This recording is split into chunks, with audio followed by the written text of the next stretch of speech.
اس دنیا میں رہتے ہوئے اس دنیا کی فکر کر رہا ہے کہ جس کے لیے پروردگار نے انسان کو خلق کیا ہے. اس لیے کہ پروردگار کہتا ہے کہ پروردگار انسان کو خطاب کر کے کہتا ہے یا ایھا الانسان خلقتک لاجلی خلقت الاشیاء لاجلک.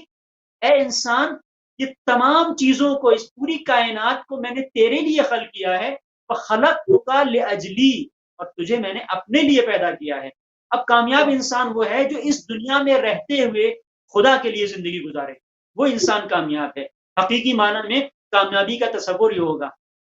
اب تمام تر وہ افراد کے جو خدا کو بھول جاتے ہیں، کہ جن کے ذہن میں خدا نہیں رہتا ہے، جن کے تصور میں خدا نہیں رہتا ہے، تو ظاہر ہے کہ وہ اسیر ہو جاتے ہیں خواہشات نفسانی کے، شیطان کے اسیر ہو جاتے ہیں. پھر شیطان انہیں در در کی ٹھوکریں کھلاتا ہے، اور ایک منزل وہ آتی ہے کہ ایک انسان جس کے پاس سب کچھ ہے، جب اسے آپ دیکھیں گے تو وہ رات بھر رہا ہے. اور اس کی یہاں پر کسی شاعر نے بڑی اچھی بات کہی ہے کہ ایک مزدور کو آپ دیکھیں جو مزدوری کرتا ہے، دن بھر کی محنت مزدوری کے بعد تھک ہار کے کتنے سکون سے سوتا ہے. سو جاتے ہیں فٹے اخبار بچھا کر، سو جاتے ہیں فٹ پاتھ پہ اخبار بچھا کر، مزدور کبھی نیند کی گولی نہیں کھاتے. کیوں ایسا ہوتا ہے؟ ان کو ضرورت کیوں نہیں پڑتی ہے؟ کیونکہ انہوں نے زندگی میں جو بھی ان کا سرمایہ ہوتا ہے، جو کچھ انہوں نے کیا ہوتا ہے، محنت ہوتی ہے، اور وہ اس محنت کے پیچھے بھاگ رہے ہوتے ہیں. اور جب دنیا میں ہر طرف جو یہ فساد پھیلا ہوا ہے، ہر طرف سے جو دوسروں کے حقوق کی حق تلفی ہو رہی ہے، جب یہ سب ان ساری چیزوں کے مرتکب نہیں ہوتے ہیں تو طبیعت ان کی ظاہری طور پر پاک ہوتی ہے. تو ظاہری طور پر اگر طبیعت پاک ہوتی ہے اور ایک تصور خدا کا بھی ہوتا ہے، تو ظاہر ہے کہ پھر جانب سے بھی ان کی زندگی کے اوپر ایک لطف ہوتا ہے، ایک کرم ہوتا ہے. اب انہیں نیند کی گولیاں کھانے کی ضرورت نہیں ہوتی ہیں.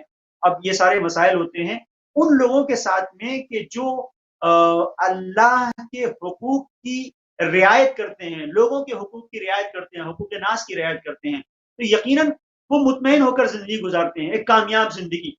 قرآن کریم میں، جیسا کہ آپ نے سوال کیا، قرآن کریم میں جو ایک معیار دیا گیا ہے کامیابی کا، ہماری زندگی میں کامیابی کیا ہے؟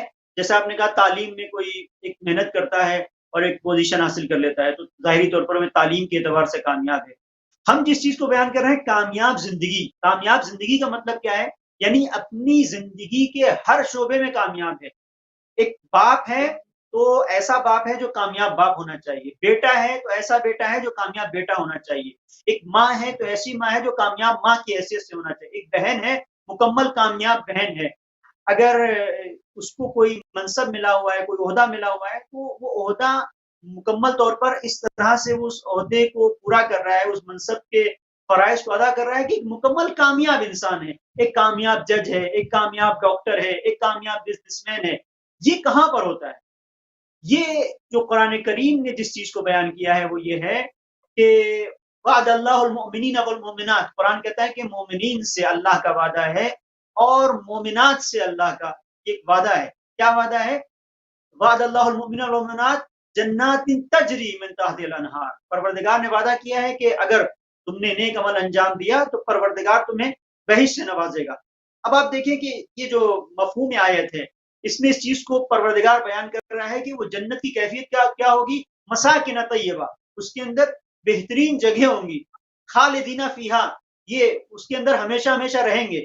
لیکن ان سب چیزوں کے بعد پروردگار کہتا ہے ورضوان من اللہ اکبر، اور رضوان من اللہ اکبر، اللہ کی رضا سب سے بڑی کامیابی ہے.